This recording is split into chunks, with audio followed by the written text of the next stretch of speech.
हरे कृष्णा। हम लोग Shrimad Bhagavatam canto 1 chapter 9 Bhishma देव का प्रयाण महाप्रयाण पढ़ रहे थे। और हमने 23 श्लोक तक कवर किए थे। किस तरीके से जब सारे पांडवाज आते हैं और भगवान आते हैं स्वयं। और सबको पता है, नारद जी ने सब जगह हल्ला कर दिया है कि अब भीष्म पितामह उपदेश देने वाले, बेसिकली भागवतम सुनाने वाले हैं। तो दुनिया भर के महर्षि राजा सब वहां पे आ गए, क्योंकि पता है भीष्म पितामह कौन है। भगवान के महान भक्त हैं, शुद्ध भक्त हैं।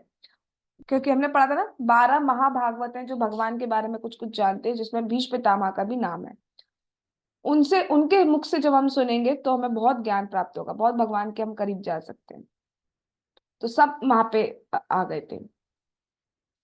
भगवान स्वयं उनके सामने समक्ष खड़े हुए हैं। भगवान उस पॉइंट पे खड़े हुए हैं जहां से भीष्म पितामह उनका दर्शन करते हैं।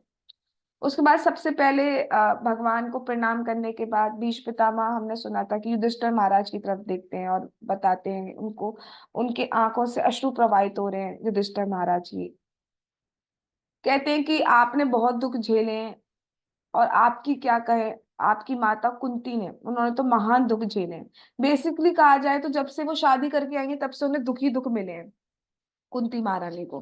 पहले पति का मतलब शरीर छोड़ना, उसके बाद बच्चों को उस तरीके से दुख मिलना, उसके बाद बहुत सारे एलिगेशंस उन पे लगाए गए, तरह तरह के दुखी दुख मिले हैं। उसके बाद भी हमने पढ़ा था कि लास्ट में जब पहले कुंती महारानी प्रार्थना कर रही है तो उसमें यही कह रही है कि मुझे दुख मिले। कुंती महारानी क्या मांग रही है? हम तो भगवान से कहते हैं दुख चले जाएं, वो मांग रही है हमें दुख मिल जाए। क्यों? क्योंकि दुख में भगवान करीब आ जाते हैं। दुख आते हैं उनके जीवन में जिनको अपने करीब लाना चाहते हैं भगवान, बेसिकली।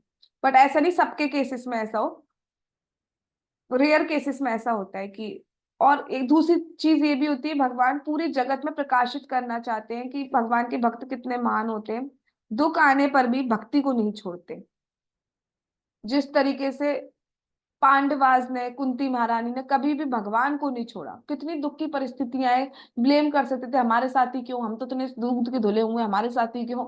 लेकिन कभी भी उन्होंने भगवान पे ब्लेम नहीं किया। कोई भी परिस्थिति आई, हमेशा भगवान को याद किया। तो ये एक आदर्श, ये हमें बताने के लिए भगवान अपने भक्तों के जीवन में दुख देते हैं, जिससे ये स्थापित हो सके कि भगवान के भक्त कितने महान होते हैं। ऐसे ही नहीं होते हैं लट्टू कहरे से बहुत ही महान होते हैं भगवान के भक्त। चलिए अब हम 24 श्लोक से आज स्टार्ट करते हैं कि भीष्म पितामह और क्या कह रहे हैं।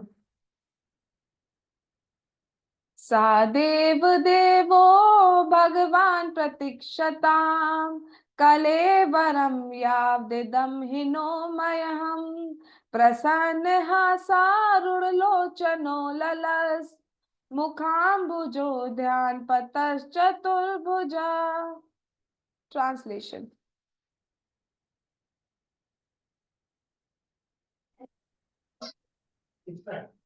चतुर्भुज रूप उगते सूर्य की भांति अरुण नेत्रों तथा सुंदर रीति से सजाए मुस्कुराते कमल मुख वाले मेरे भगवान, आप उस क्षण तक यही मेरी प्रतीक्षा करें जब तक मैं अपना ये भौतिक शरीर छोड़ ना दूं। हरे कृष्ण। हाँ, तो अब वो भगवान से क्या कह रहे हैं कि चतुर्भुज रूप, भगवान कृष्ण है और वो उनके सामने आप देख रहे हैं चतुर्भुज रूप में खड़े हुए हैं। भगवान दो द्विभुज रूप में नहीं खड़े हुए हैं, यहाँ पे भगवान चतुर्भुज रूप में उनके सामने खड़े हुए हैं। क्योंकि उन्होंने इच्छा व्यक्त की थी कि भगवान उनके सामने चतुर्भुज रूप में प्रकट हो। तो जैसा भगवान ने कहा है, ये यथा माम प्रपद्यन्ते तामस्ततः भजाम्यहम् हम, जो मुझे जिस तरीके से बचता है मैं उसको उसी की तरह प्रतिदान करता हूँ। तो वो अगर चतुर्भुज रूप में भज रहे हैं तो भगवान भी उनके सामने चतुर्भुज रूप में प्रकट हो गए। और वो क्या कह रहे हैं? उगते सूर्य की भांति अरुण नेत्रों तथा सुंदर रीति से सजाए मुस्कुराते कमल मुख वाले मेरे भगवान। जैसे उगता सूरज होता है तो आपने देखा कि उसकी जो प्रभा होती है वो कितनी कितनी सुंदर लगती है, एकदम येलोइश ऑरेंज ऑरेंज सा। तो ऐसे भगवान का मुखमंडल इतना सुंदर है, इतना इफुलजेंस उसमें से निकल रही है कि भगवान बहुत सुंदर लग रहे हैं। और भगवान से वो क्या कह रहे हैं कि ये भगवान आप कहीं मत जाइए, जब तक मैं ये शरीर ना छोड़ दूं आप मेरे समक्ष ही रहिए, आप मुझे छोड़ के ना जाइए।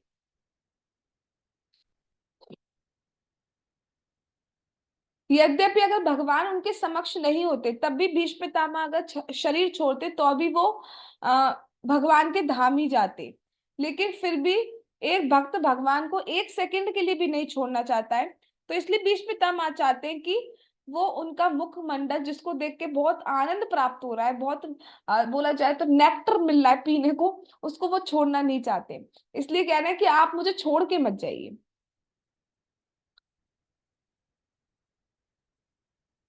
आगे देखते हैं।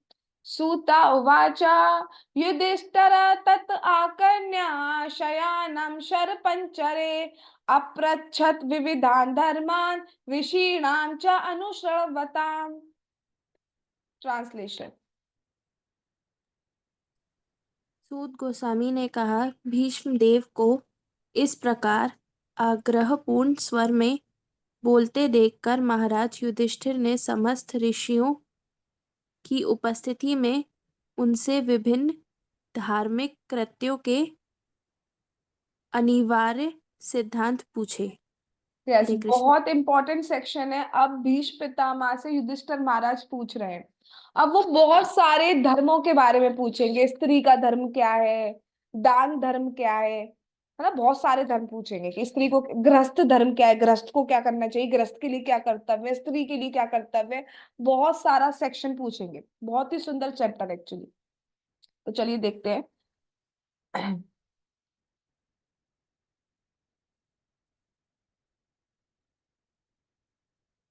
यहाँ पे बहुत सुंदर बात की, मैं स्किप भी नहीं करना चाह रही हूँ, लेकिन चलो एक लाइन यहाँ पे क्या बताया जा रहा है कि भीष्म देव उस समय के ना केवल शरशैया पर लेटे थे, मतलब तीरों की शैया पर लेट रहे। Can you imagine, even we can't imagine actually कि वो कितने कष्ट वाली स्थिति है। ऑल तो भगवान के भक्तों को कष्ट नहीं होता, एक्सटर्नली देखने में लगता है, लेकिन एक्सटर्नली देखने में आप समझ सकते हैं कि कितने कष्ट की स्थिति में थे।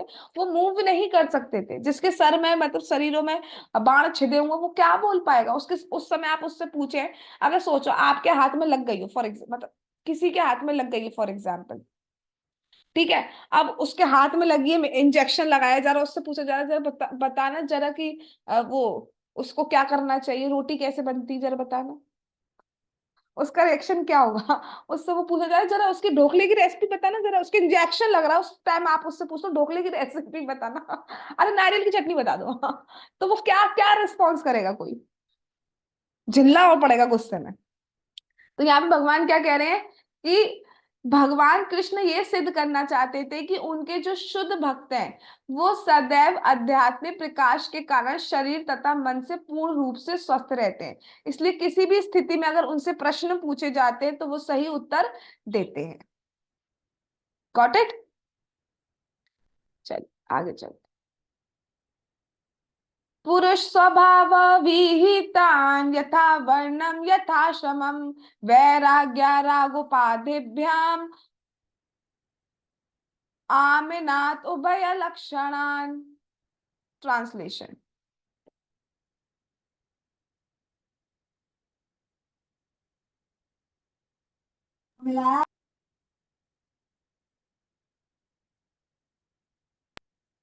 महाराज युधिष्ठिर के पूछे जाने पर भीष्म देव ने सर्वप्रथम व्यक्ति की योग्यताओं के अनुसार जातियों के वर्गीकरण, वर्ग, वर्ण तथा जीवन के आश्रमों का वर्णन किया। फिर उन्होंने क्रमबद्ध रूप से नि- निवृत्त निवृत्ति तथा प्रवृत्ति नामक दो उपखंडों का वर्णन किया। हरे कृष्ण।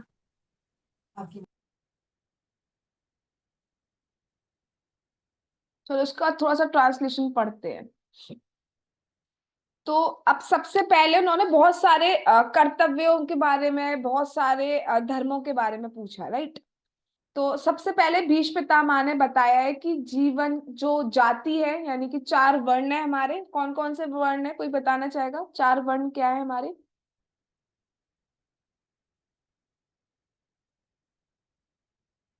जिसको भी पता है वो अनम्यूट करके बोल सकते हैं।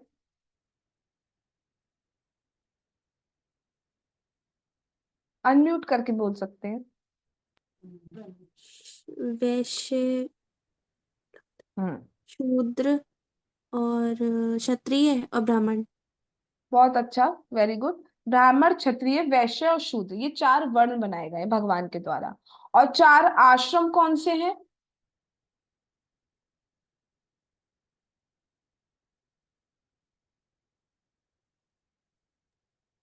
वो है ब्रह्मचर्य, गृहस्थाश्रम, वर्णाश्रम और संन्यास। वानप्रस्थ, नॉट वर्ण। यस, 4 कौन कौन से? ब्रह्मचारी, गृहस्थ, वानप्रस्थ और सन्यास। तो इन सब के बारे में बताएंगे। उसमें निवृत्ति और प्रवृत्ति। प्रवृत्ति मतलब होता है उसमें जैसे कि गृहस्थ जीवन है, तो गृहस्थ जीवन में आप को थोड़े से भोग जो है एक्सेप्ट करने पड़ते हैं, राइट। अब ऐसा नहीं है कि मतलब भोग में लग जाओ, अपने सेंस ग्रेटिफिकेशन में लग जाओ, आप गृहस्थ जीवन में भी जा रहे हो, लेकिन उसके बाद क्या करना है, जैसे बोला जाता है 50 के बाद आपको वानप्रस्थ आश्रम में जाना चाहिए। 51 52, ये जो 51 52 वाली एज है, ये आपको अल्टीमेटम दे रही है कि it's time to go in one Vrindavan. 51 52, तो ये रिप्रेजेंट कर रहा है आप चले जाओ भैया, निवृत्ति का मार्ग अपना लो, वन का।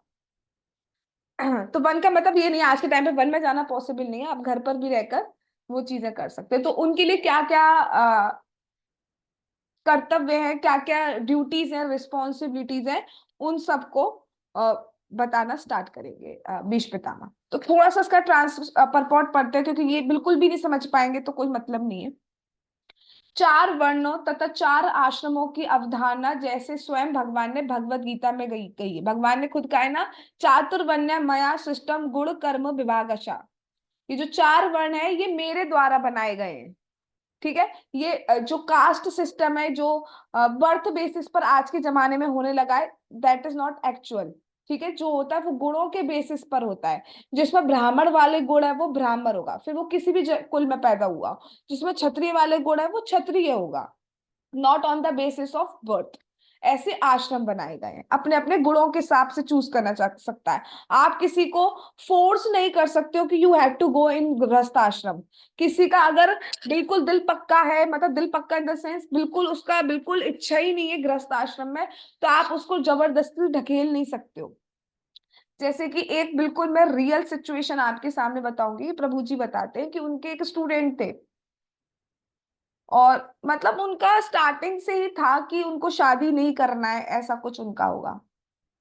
प्रभु जी थे तो उनका ऐसी था, राइट। लेकिन फिर फैमिली का कुछ जो भी होगा तो उन्होंने कर ली।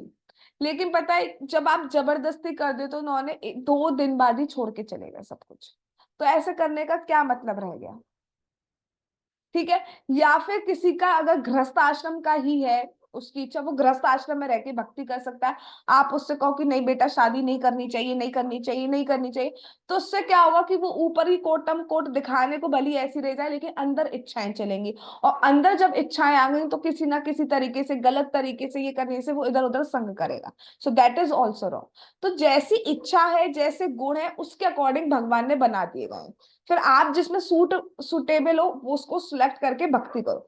बात इतनी है, ये मैटर नहीं करता आप किस आश्रम में हो, किस वर्ण में हो। मैटर ये करता है आप जिसमें रहकर भक्ति अच्छे से कर पा रहे हो वो करिए। अभी मैंने कई बार मैं एक चीज सुन चुकी हूँ कि ठीक है, जो ब्रह्मचारी है, शादी नहीं करी, सन्यासी है, उनके पास तो है ही भगवान, कठिन तपस्या करते हैं वो लोग। लेकिन गृहस्थ जीवन की जो तपस्या है वो तो और भी कठिन है। गृहस्थ जीवन में रह के भक्ति करना तो और भी कठिन है। वो बात अलग है, ब्रह्मचारी जीवन अपने आप में बहुत बड़ी तपस्या है, सन्यासी जीवन अपने आप में बहुत बड़ी तपस्या है। लेकिन गृहस्थ जीवन में तो इतने चोचले होते हैं, ये बच्चा, वो मांग रहा है दे दो, वो पत्नी और पति और पता नहीं कौन कौन जितने भी लोग होते हैं, ये और वो, रोज रोज कुछ ना कुछ लगा रहता है। मतलब मुझे नहीं लगता एक भी दिन जाता होगा, रोज कुछ ना कुछ लगा रहता है। उसके बाद भी वो भक्ति कर रहा है, तो उससे वो तो बहुत ही बड़ी बात होती है। आप देखो भगवान के जितने भी भक्त हैं वो, आपको पूरी भागवतम में सबको गृहस्थ ही मिलेंगे। अर्जुन गृहस्थ,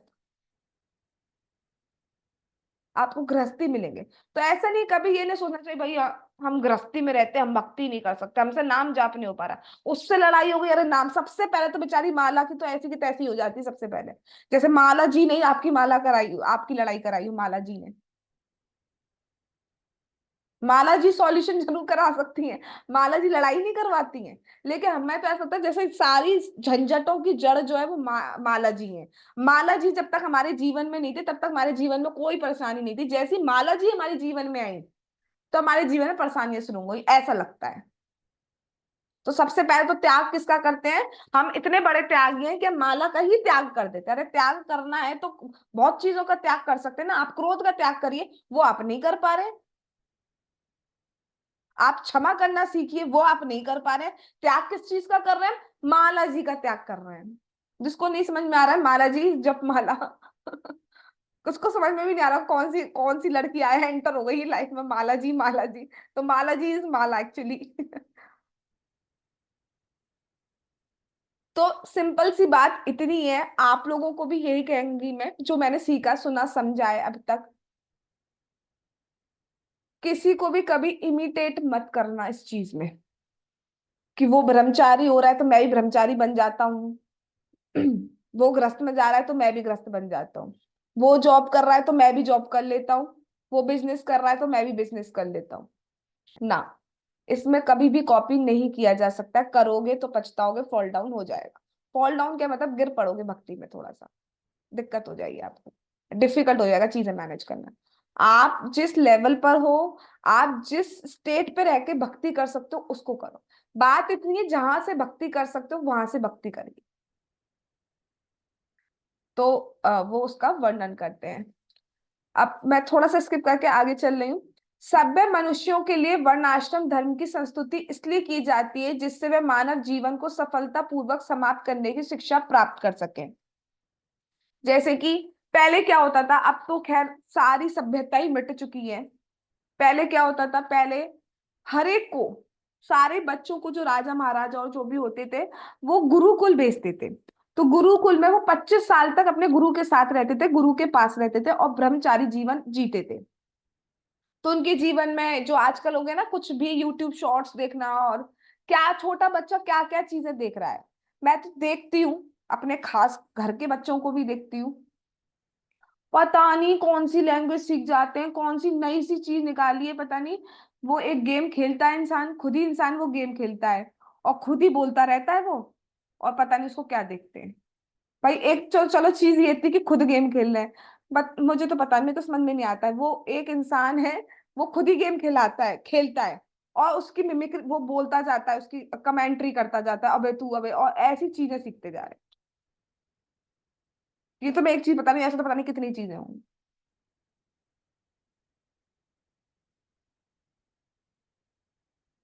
अब ये तो मैंने गेम का एग्जांपल लिया, आप समझ सकते हैं मैं कॉन्टेक्स्ट में क्या कहना चाह रही हूँ, उसके बाद में क्या क्या सीख रहे हैं, क्या क्या देख रहे हैं और क्या क्या सीख रहे हैं।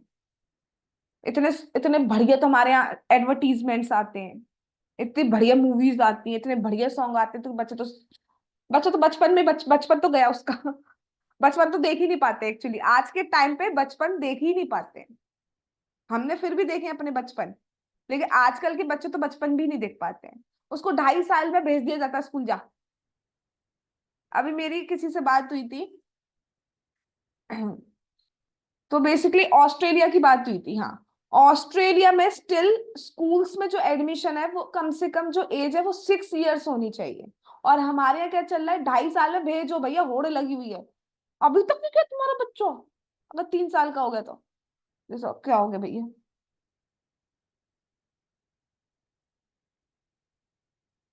तो वो ब्रह्मचारी जीवन तो भूल ही चुके हैं, इसलिए आप फिर उनसे क्या एक्सपेक्ट कर सकते हैं? क्या उनका सेंसेस में कंट्रोल होगा? जो मन में आता है वो करते हैं, जो मन में आता है वो बोलते हैं, कुछ कंट्रोल नहीं है। ये भी नहीं पता है किससे बोलना है, क्या बोलना है, कुछ नहीं आइडिया उन्हें, बस उन्हें करने से मतलब है, बोलने से मतलब है, पर फिर पछताते रहते हैं।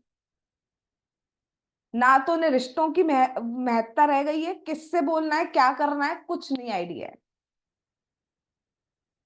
सिर्फ जीवन में रह गया है आहार, खाते रहो, सोते रहो, और बस अपने डिफेंस के लिए घर बना लो, ये कर लो, और मैथुन में लगे रहो, दैट इज सेंस ग्रेटिफिकेशन है, बढ़िया वाले उसमें लगे रहो बस। पशु, यही पशु करता है, उसी में लगे। इसके आगे पूछा जाए क्या, कुछ नहीं आइडिया, कुछ नहीं आइडिया।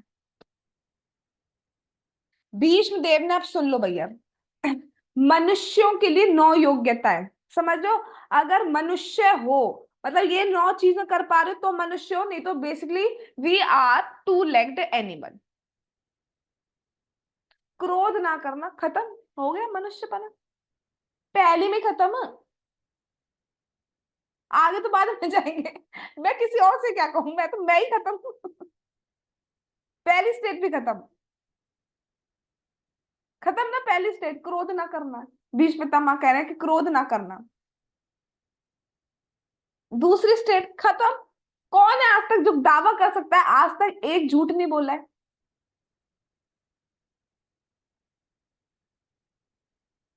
फिर कहते हैं हमारे साथ ऐसा क्यों हो रहा है।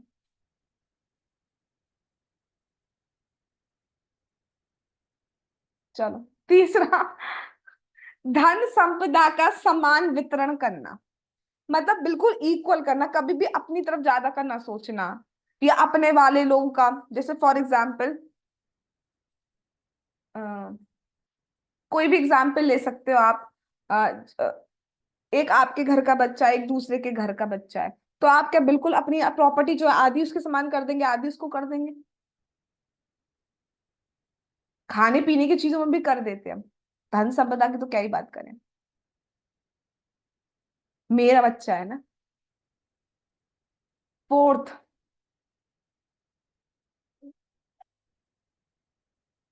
ये अब परीक्षा है हमारी, क्षमा करना, लेट्स सी, क्षमा करना। नेक्स्ट, अपनी वैध पत्नी से ही संतान उत्पन्न करना। भैया अब तक तो होता था, आज के टाइम पे तो क्या ही कहा जाए। अमेरिका में कॉन्ट्रैक्ट चल रहे हैं 1 साल तक शादी के, उसके बाद नहीं शादी, कॉन्ट्रैक्ट है 1 साल शादी रही, क्या ही बोला जाए। और हम बनना चाहते हैं, हमें शर्म आती है इंडियन बनने में, हमें शर्म आती है धोती कुर्ता पहनने में, हमें शर्म आती है साड़ी वगैरह ये सब इंडियन आउटफिट्स कैरी करने में। टी शर्ट पहनेंगे हम तो, शर्ट पहनेंगे हम तो, ट्रैक सूट पहनेंगे हम तो।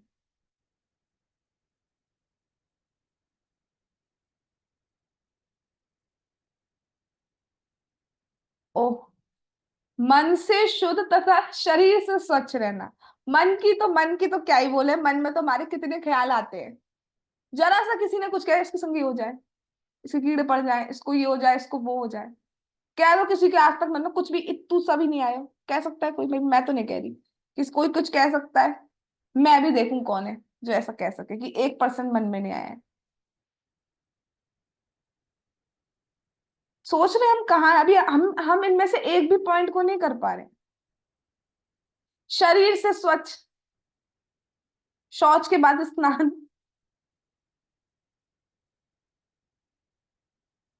हाँ बताइए, कम से कम 3 टाइम स्नान, 2 टाइम स्नान, ठंड में भी, ठंड में भी।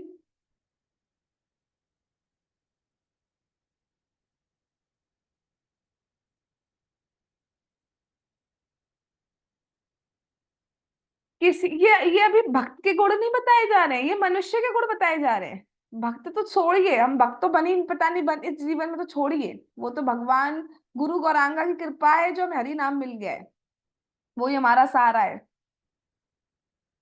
नहीं तो हम तो भक्त बन ही नहीं सकते थे। अब हरि नाम एक्चुअली है इतना पावरफुल, तो उसकी कृपा से कुछ हमारा उद्धार हो रहा है। नहीं तो हो, वैसे तो हम किसी लायक नहीं। किसी के प्रति शत्रु भाव ना रखना। कह दो कोई, आज तक किसी ने ये नहीं कहा आज के बाद मुझसे बात मत करिए, खत्म, खत्म खत्म खत्म।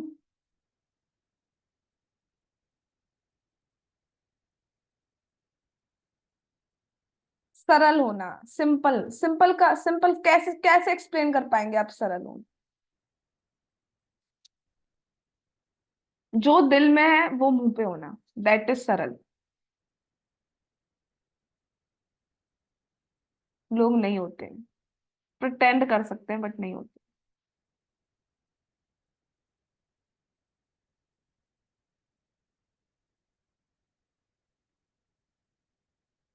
सेवकों या आश्रितों का पालन करना। आज के टाइम पे तो मैं एक ही चीज बोलूंगी, अगर किसी को किसी से फायदा है तो ही वो उसका पालन कर पा रहा है, नहीं तो कोई किसी का पालन नहीं कर पा रहा।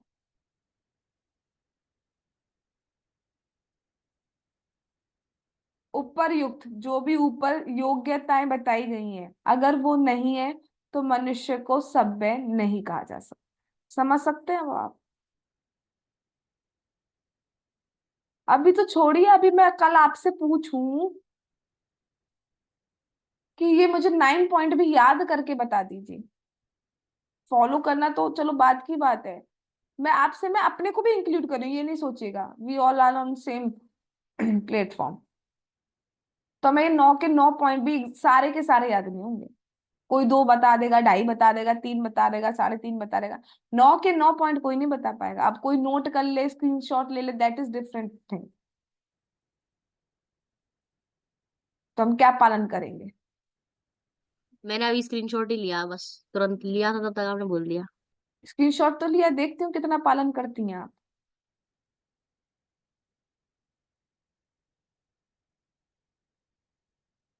बट एटलीस्ट ट्राई तो कर सकते हैं।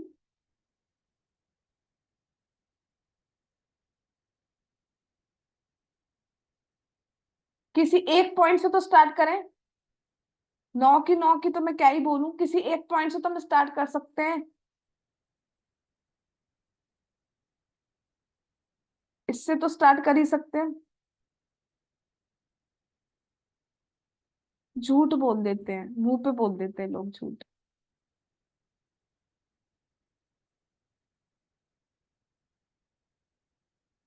और कुछ अब तो क्या टाइम इतना खराब हो चुका है ना एक्चुअली, कि बिल्कुल मतलब पहले ऐसे कहा जाता था कि मेरी आंखों में देख के झूठ बोल, तो इंसान नहीं बोलता था, डर होता था। अब तो आंख, अरे कहीं भी दिखवा लो, कहीं भी झूठ बोल देंगे।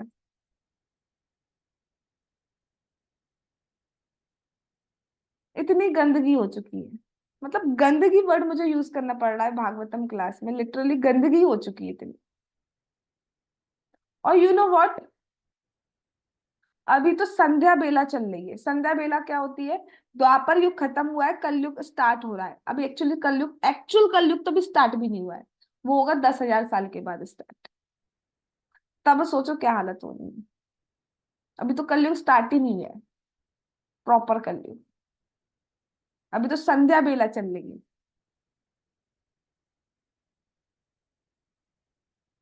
तब तो क्या ही होना है, भगवान ना करे मैं देखने का मौका मिले वो। कर लो उससे पहले भक्ति निकल लो। बट हम इतने महान है, हमें नहीं पता होता हमें करना क्या है।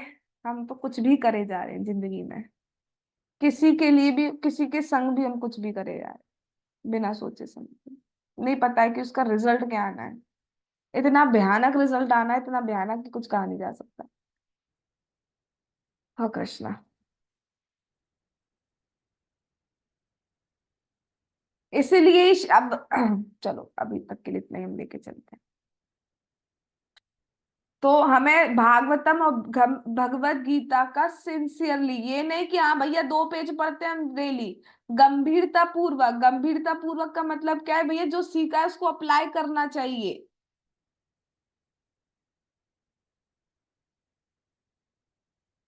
बहुत सुंदर है, इसको हम पढ़ते ही हैं। मैं चाहे एक ही श्लोक कवर हो, लेकिन मैं इसको स्किप नहीं करना चाहती। कुछ सीखेंगे नहीं तो हम फायदा क्या है? इनके साथ साथ ब्राह्मणों, क्षत्रियों, वैश्यों, शूद्रों को भी अपनी अपनी वृत्तियों के अनुसार योग्यताएं प्राप्त करनी है।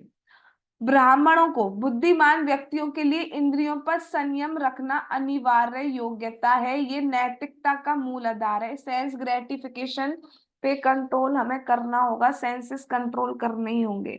हर टाइम भूख, कुछ खाने का मन कर रहा है तो हर टाइम नहीं पहुंच जाना चाहिए। एक रेगुलेटिव जीवन हमें जीना चाहिए। 2 टाइम 3 टाइम जो भी आपने डिसाइड किया है उसको उतना ही खाना चाहिए। ऐसा नहीं जब रात को 2 बज रहा है तो 2 बजे हमारी आंख खुल गई, चलो मैगी बना लेते हैं।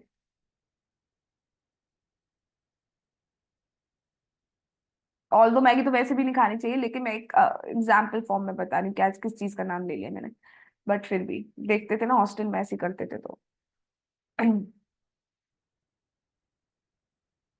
सेंसेस पे कंट्रोल, कुछ भी बोलने का मतलब टंग पे तो कोई कंट्रोल है ही नहीं। कुछ भी बोल रहे हैं, कुछ भी कर रहे हैं, मतलब पता ही नहीं हम कर क्या रहे हैं। सोच भी नहीं सकते हम कर क्या रहे हैं। मैं तो कुछ दिन में तो मतलब ऐसा देखा कि मतलब सोचा भी नहीं जा सकता था, ऐसी चीजें करते हैं लोग।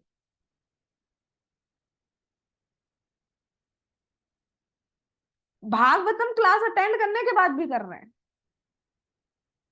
बात करते हैं भक्ति की, पहले भक्ति का बी सीख लें। बी का मतलब तो कुछ और समझा हुआ है अभी तक। वह, चलिए आगे चलते हैं।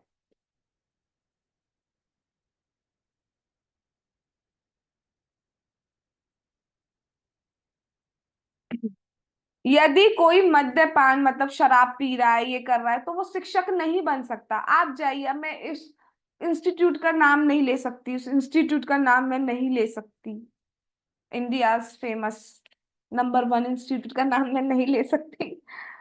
वहां के टीचर्स क्या करते हैं, वहां के जो फैकल्टीज है वो क्या करते हैं, क्लास स्टार्ट होने वाली है उससे पहले और उसके बाद क्लास में एंटर करते हैं।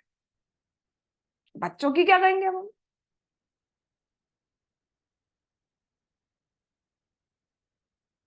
ये सिर्फ इंडिया की बात नहीं, सब जगह की बात है। वहां का कल्चर यहाँ आता जा रहा है ना, मॉडर्न हो रहे हैं हम। ये मॉडर्निटी है एक्चुअली हमारी, कि क्लास में एक टीचर सिगरेट पी के क्लास में एंटर कर रहा है। ये हमारा मॉडर्न है, इसे मॉडर्न कहते हैं। आप कंपनीज में देखिए, आप स्मोकिंग जोन बनाए जाने लगे, ये मॉडर्न हो रहा है इंडिया।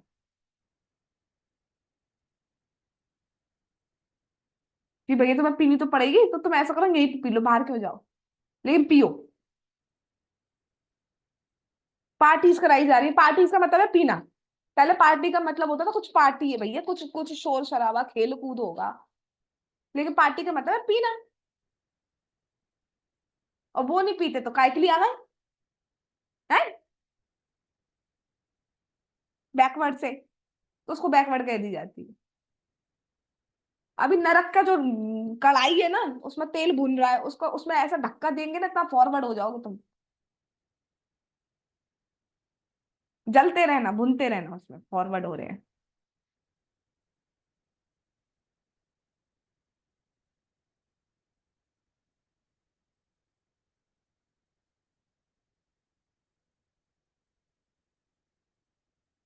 तो केवल आधुनिक जो मॉडर्न शिक्षण प्रणाली है, वहां पे क्या हो गया, योग्यताओं पर ही दिया ध्यान दिया जाता है। उसका नैतिक जीवन क्या है भैया, वो तो देखा ही नहीं जाता, किस आदर्शों का पालन कर रहा है, कैसा है वो, कोई मतलब ही नहीं है। कितनी डिग्री है, अच्छा एलिजिबल, इतनी डिग्री है, नो। आप देखें इंटरव्यूज में क्या होता है, डिग्री चेक होती है। नैतिकता की तो कोई बात ही नहीं, नैतिकता की तो बात तब करेंगे जो इंटरव्यू लेने वाले हैं, वो बेचारे बहुत बढ़िया हो रहे हैं, तो नैतिकता की तो बात क्या करेंगे। अब ये ब्राह्मणों की बात हो गई, क्योंकि ब्राह्मण का काम होता है टीचिंग, शिक्षा देना। तो यहाँ पे शिक्षक के यानी कि ब्राह्मण की योग्यता बताई गई है। ब्राह्मण शिक्षक टीचर वही बन सकता है जिसका कुछ अपने जीवन में कंट्रोल हो सेंसेस पर, नहीं तो नहीं बन सकता। जो ड्रिंक कर रहा है, ये कर रहा है, वो टीचर नहीं है। टीचर वही है जिसके जीवन में सेंसेस कंट्रोल है, तभी वो आगे अपने स्टूडेंट्स को कुछ शिक्षा दे सकता है, नहीं तो शिक्षक बन ही नहीं सकता है। तो सिर्फ ब्राह्मण में पैदा होने से आप ब्राह्मण नहीं बन गए। आप देख लीजिए आप कर क्या रहे हैं, तब आप ब्राह्मण हैं। हाँ हम ब्राह्मण है, हमारा सरनेम ये है, खोलते हैं अभी तुम्हारा चित्रा पटरा, पता चलता है कितना ब्राह्मण है। बात करें एक नैतिकता की, नैतिकता का ना तो सीख ले पहले, ना का मतलब ही कोई दूसरा वर्ड आ जाएगा दिमाग में। डोंट थिंक आयुषी, क्या आएगा। चलिए अब बात करते हैं हम क्षत्रियों की। क्षत्रियों का क्या हाल है। मुझे लगता है एक ही श्लोक हो पाएगा, लेकिन अच्छा है, क्यों स्किप करें हम, को सीखे वो ज्यादा बेटर है। शासक वर्ग के सदस्यों अर्थात क्षत्रियों को विशेष सलाह दी जाती है कि वे दान तो दें, किंतु किसी भी परिस्थिति में दान ना लें। दान लेना का जो हक है वो सिर्फ ब्राह्मण को होता है। क्यों, क्योंकि ब्राह्मणों का ये एक्सपेक्ट किया जाता है कि वो अर्निंग में ना लगे, वो शास्त्र अध्ययन में लगे, शास्त्र पढ़े और शास्त्र को का ज्ञान दूसरों को दे। तो जब वो उनका पूरा टाइम ही पढ़ने में और पढ़ाने में निकल जाएगा तो वो क्या अर्निंग कर पाएंगे। इसलिए क्षत्रियों को उन्हें ध्यान देना चाहिए। क्षत्रिय क्या, राजा महाराजा, तो उनके पास बहुत सारी अर्निंग आती है, जो लीडर्स हैं मैनेजर्स हैं उन पे अर्निंग आती है, तो उनका काम है उनको ब्राह्मणों को दान में दें, जिससे कि वो उनको सही एडवाइस दे कि वो किस तरीके से मैनेजमेंट कर सके। आपको पता है जो जनक महाराज थे वो महाराज हैं, लेकिन फिर भी वो जो भी गुरु हैं उनके, उनसे पूछे बिना कुछ भी नहीं करते थे। दशरथ महाराज भी। इसलिए इनको महाराज सिर्फ राजा नहीं कहा जाता था, इनको राज ऋषि कहा जाता था। आप देखिए वो विश्वामित्र वशिष्ठ जी से पूछे बिना कुछ नहीं करते थे।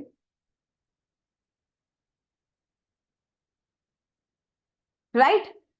तो ये राज ऋषि थे कि वो, हाँ शासन जरूर कर रहे हैं, लेकिन शासन वो ऐसे कर रहे हैं जैसा कि शास्त्रों में लिखा होता है, इसलिए उनको राज ऋषि कहा जा रहा है।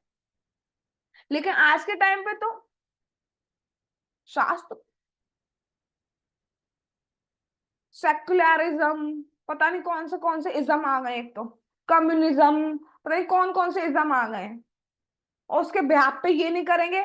एक नई बात मुझे सुनने को मिली थी कुछ टाइम पहले, एक वोटिंग हुआ कि गीता सारे स्कूल्स कॉलेजेस में होना चाहिए या नहीं। हम we responsible people are like that, हमें पता ही नहीं है कि ऐसा भी कोई पोल हुआ है, और हमने खुद ने अपने पैरों पर कुल्हाड़ी मार दी, और जितना रेट डिसाइड किया गया था कि इतना डिग्री तक का अगर सिलेबल आ जाता है तो मतलब एक्सेप्टेबल है, अदरवाइज नहीं।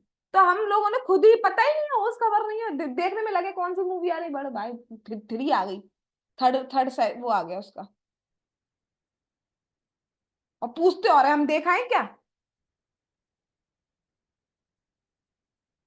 थर्ड पार्ट आ गया हम देखाएं क्या।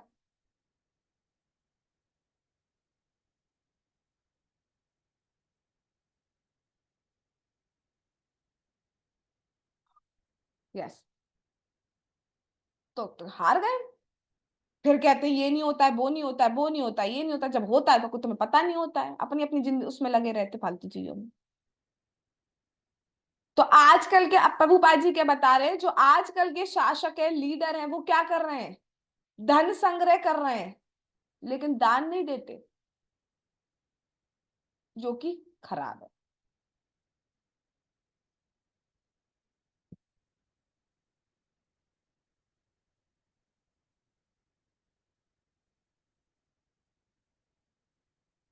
ठीक है, फिर यहाँ पे बताया जा रहा है कि प्रशासक को कभी भी अहिंसक बनने का स्वांग नहीं करना चाहिए, जिससे उन्हें नरक जाना पड़े। जब अर्जुन कुरुक्षेत्र के युद्ध स्थल में अहिंसक कायर बनना चाह रहे थे तो भगवान ने उन्हें तीव्र प्रताड़ना की। भगवान ने अहिंसक पथ स्वीकार करने के लिए अर्जुन को असभ्य पुरुष कह डाला। प्रशासक वर्ग को व्यक्तिगत तौर पर सैन्य शिक्षा में प्रशिक्षित होना चाहिए। मतों की संख्या के आधार पर कायरों को राष्ट्रपति के पद तक ऊपर नहीं उठाया जा सकता। एक छत्र राजा अत्यंत वीर पुरुष होते थे, अतएव यदि एक छत्र राजा को कर्तव्यों का नियमित प्रशिक्षण दिया जाए तो राजतंत्र पद्धति को चालू रखना चाहिए। युद्ध में राजा या राष्ट्रपति को तब तक घर नहीं लौटना चाहिए जब वे शत्रु द्वारा घायल ना हो जाए। सी, और आज के टाइम पे क्या होता है, सेना तुम लड़ो बॉर्डर पे, हम तुम्हारे साथ हैं, और अगर उसको भेज दिया जाए पॉलिटिशियन को जाके लड़े तो एक तलवार उठानी भी नहीं आती होगी, बंदूक उठानी भी नहीं आती होगी। हाँ युद्ध हो, ललकार हो भैया, हो तो हो, तुम तो चलो लड़ना चाहिए, लड़ इंडियन फोर्स ये है, वो फोर्स ये है, वो भैया इतना बोले चले आते हैं, चले चले आते हैं। चलो उठो तुम तो, चलो थोड़ा सा आगे बढ़ो तो सही। तो सबसे पहले वो ही सबसे घर के अंदर होंगे पीछे, और अपने आगे पूरी एक टोली और लगा देंगे उनकी, कि हमारे ऊपर कोई अटैक ना हो जाए, गार्ड्स की, जो भी होती है ये वाली जेड, और जेड सिक्योरिटी, कौन कौन सी सिक्योरिटी, जेड वाई ABCD। लड़ो ना, जाके करो ना। और फिर जब होता नहीं है तो हम अहिंसा पे विश्वास करते हैं।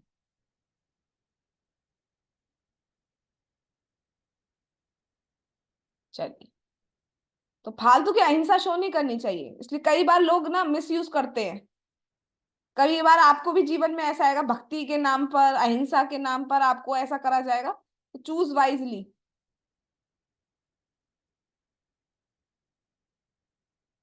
ये भागवतम मेरा बहुत साथ देती है एक्चुअली। चलिए, जहां मुझे जो बात कहनी होती है ना, वहां वो पॉइंट दे देते हैं। चलिए, अब हम आते हैं वैश्यों पे, यानी कि व्यापारी वर्ग पे, बिजनेस, बिजनेस।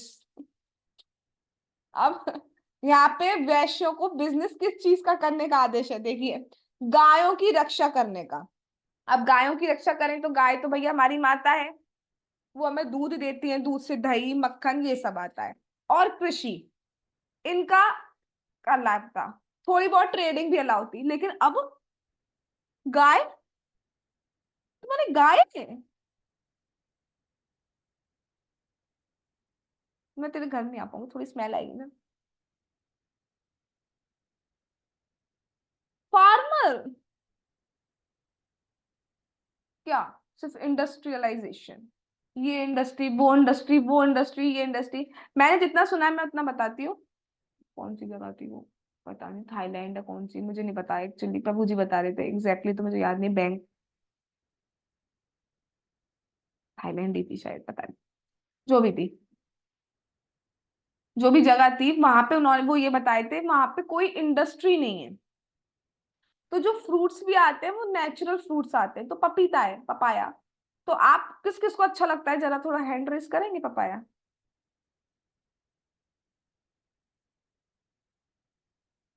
मतलब ये क्या है बेटा, मैं समझ नहीं पाई, थोड़ा सा ये हैंड रेस था या फिर खोपड़ी में कुछ क्या था। अच्छा, माता जी को पसंद है, और अच्छा, ठीक है। तो मुश्किल से दो तीन लोग हैं जिनको पसंद है, बाकियों को पसंद नहीं है। अगर आप वहां का, वो जो भी जगह थी, मैं भूल गई एक्चुअली, वो जो भी जगह थी वहां का खाएंगे, प्रभु जी क्या आए थे, वो इतना मीठा था, लाइक आम, मतलब टेस्ट वॉज डिफरेंट एक्चुअली। क्यों, इंडस्ट्री नहीं है, अब तो उसमें ऐसे इंजेक्शन भरे चले आ रहे हैं, भरे चले आ रहे हैं, भरे चले आ रहे हैं, क्या बताया जाए। जो सब्जी का टेस्ट होता था ना, वो सब्जी का टेस्ट ही नहीं आता एक्चुअली। कई बार होता है बहुत अच्छे से बना रहे होते हैं सब्जी को, स्टिल टेस्ट नहीं आता है, भाई, इतना केमिकल।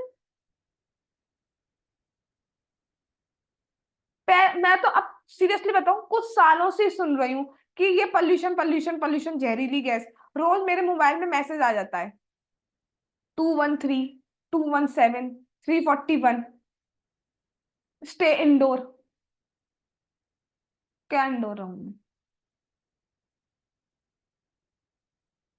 पहले तो नहीं आता था। इंडस्ट्रियलाइजेशन, मेट्रो आना जरूरी थी हमारी छोटी सी सिटी में। मुझे नहीं पता कितनी यूज हो रही है यहाँ पे। कितने आगरावासी ऐसे हैं जो गए हैं वहां पे, जरा देखने मेट्रो को, मेट्रो का सफर किया है कितने लोगों ने अभी तक।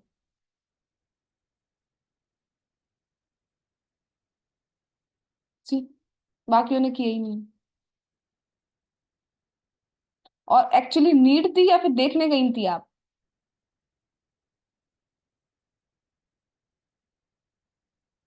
हाँ बेटा। मैम मैंने तो दिल्ली वाली मेट्रो का सफर किया है। नहीं, मैं आगरा का आगरा, नहीं किया। आगरा की बात कर रही हूँ। आगरा क्या नहीं किया। नहीं किया ना, सी, किसी ने नहीं किया है, जो भी गए वो स्टार्टिंग में देखने गए, हुआ, और दो चार वीडियो लिया है, हो गया, बस स्टोरी पे लगा दी। मेट्रो, बहुत खुशी की बात है, मेट्रो में हो क्या है।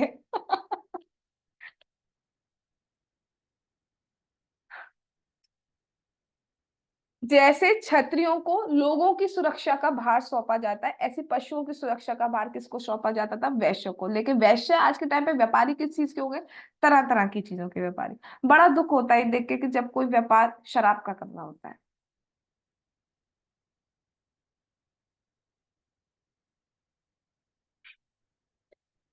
कि उसे नहीं पता कि वो कर क्या रहा है, उसका क्या हो रहा है।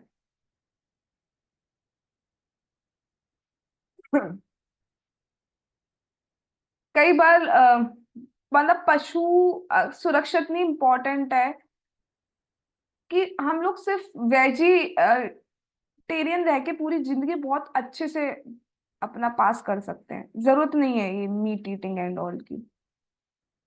लेकिन समाज इस तरीके का हो गया है, कैसी मेंटालिटी है, जैसे कि वेजिटेरियन तो बेचारे में उनके सारे को पोषक तत्व न्यूट्रिशन मिलते नहीं हो। प्रभु जी बता रहे थे एक बार, पता नहीं कौन था, अ, शायद फॉरनर डिवोटी थे वो, तो उनके लड़के ने भक्ति करनी स्टार्ट कर दी। अब भक्ति करी तो वो फोर रेगुलेटिव प्रिंसिपल फॉलो कर रहे हैं, no meat eating and all. तो उनके माता पिता को भी ये चिंता हो रही है कि ये तो बिल्कुल भी नॉन वेज नहीं खा रहा है, इसका क्या होगा लल्ला का मेरे। गए डॉक्टर के, डॉक्टर जी तो और महान है वहां के, कहते हैं कि मुश्किल है सरवाइव कर पाए। डॉक्टर जी कह रहे हैं कि मुश्किल है, ये बिना अंडे खाए तो भैया कैसे सरवाइव होगा, पॉसिबल नहीं है। अभी तक सरवाइव खूब बढ़िया से हो रहा है।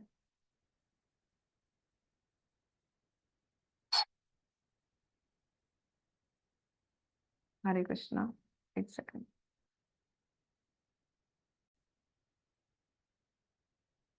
यस, तो उससे क्या हो रहा है पूरा, एक तरफ तो मतलब पशुओं का वध हो रहा है, पशु नहीं होंगे तो और खेती कम होती जा रही है, उसमें भी केमिकल्स डलते जा रहे हैं, तो क्या बीमारियां, भूखमरी, ये सब हो। फिर हम कहते हैं कलयुग भैया, कलयुग क्या करेगा, कलयुग क्या करेगा, हम कर क्या रहे हैं ये देखिए।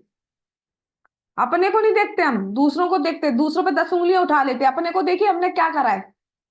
हाँ ये तो और बढ़िया आ गया पैराग्राफ, वेरी गुड। शूद्र वर्ग कम बुद्धिमान होता है, लाइक अस, कम बुद्धिमान है हम, तभी ऐसा हो जाता है हमारे साथ। उसे कभी भी स्वतंत्रता नहीं मिलनी चाहिए। वह समाज के 3 उच्चतर वर्णों की सेवा करने के निमित्त है। मतलब जितने भी जॉब कर रहे हैं that comes under the category of शूद्र बेसिकली। ये बेसिकली वर्ड बहुत आगे है आज। शूद्र वर्ग उच्चतर वर्णों की सेवा से ही जीवन की सारी सुविधाएं प्राप्त कर सकता है। शूद्रों के लिए विशेष आदेश है कि वे धन संचय ना करें। जैसे ही शूद्र धन संग्रह करते हैं तो वो क्या करते हैं, उसको लगाते हैं सुरा। सुरा क्या होती है, शराब। शराब के नाम से काला खराब हो गया। सुंदरी में लगाते हैं, समझ गए आप क्या कहना चाह रही हूँ, जुआ खेलने में। मतलब बेसिकली अगर अननेसेसरी पैसा हमारे पास होगा तो बहुत चांसेस है कि 4 रेगुलेटिव प्रिंसिपल ब्रेक हो जाए हमारे, अगर उसको सही तरीके से भक्ति में यूज नहीं किया गया तो बहुत बहुत बहुत चांसेस है। एक लास्ट में स्टोरी सुनाऊंगी, याद दिलाना टाइम मिला तो। तो इसलिए शूद्रों का ये होता है कि जितने भी ऊपर के 3 वर्ग हैं उनकी सेवा में लगाएं। अब यहाँ पर शूद्रों का अर्थ ये बिल्कुल भी नहीं है कि आप उनको कास्ट बेसिस पे डिसाइड करें। जो ब्राह्मण कैटेगरी में नहीं आ पा रहा, दूसरों की रक्षा नहीं कर पा रहा, व्यापार भी नहीं कर पा रहा, तो वो इन तीनों वर्णों की हेल्प करके समाज की हेल्प करता है। और ये चारों ही समाज को आवश्यक है। और अगर आप शूद्र लेवल पर भी हो तो भी आप भक्ति कर सकते हो, आप कहीं पर भी हो आप तब भी भक्ति कर सकते हो, दैट डजेंट मैटर।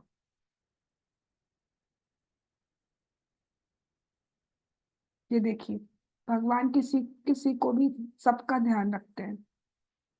किसी भी यज्ञ के पूर्व सर्वप्रथम शूद्रों को प्रचुर भोजन तथा वस्त्र द्वारा संतुष्ट किया जाना चाहिए। तो ऐसा नहीं किसी को भी भगवान ने छोड़ रखा है, सबका ध्यान रखते हैं भगवान, सबका ध्यान रखते हैं, आपका भी और मेरा भी, सबका। और गलत किसी के साथ नहीं होने देते।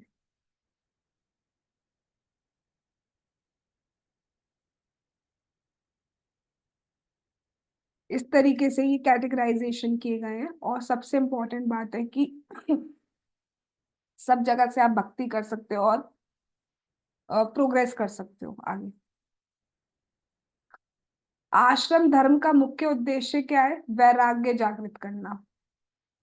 ये कितना बड़ा है इसको, ठीक है। आश्रम जैसे हमने पढ़े पहले क्या कराया जाता है, इसको मैं शॉर्ट में बताती हूँ। ब्रह्मचारी, देन गृहस्थ, देन वानप्रस्थ, देन सन्यास। अब ये क्या होते हैं, सबसे पहले 25 साल तक आपको गृहस्थी सिखानी, स्टार्टिंग में तो क्या होगा ब्रह्मचारी का जीवन सिखाया जाता है, कैसे रहा जाता है, कैसे सेंसेस कंट्रोल कर लिए जाते हैं, कब उठना चाहिए, ये सब।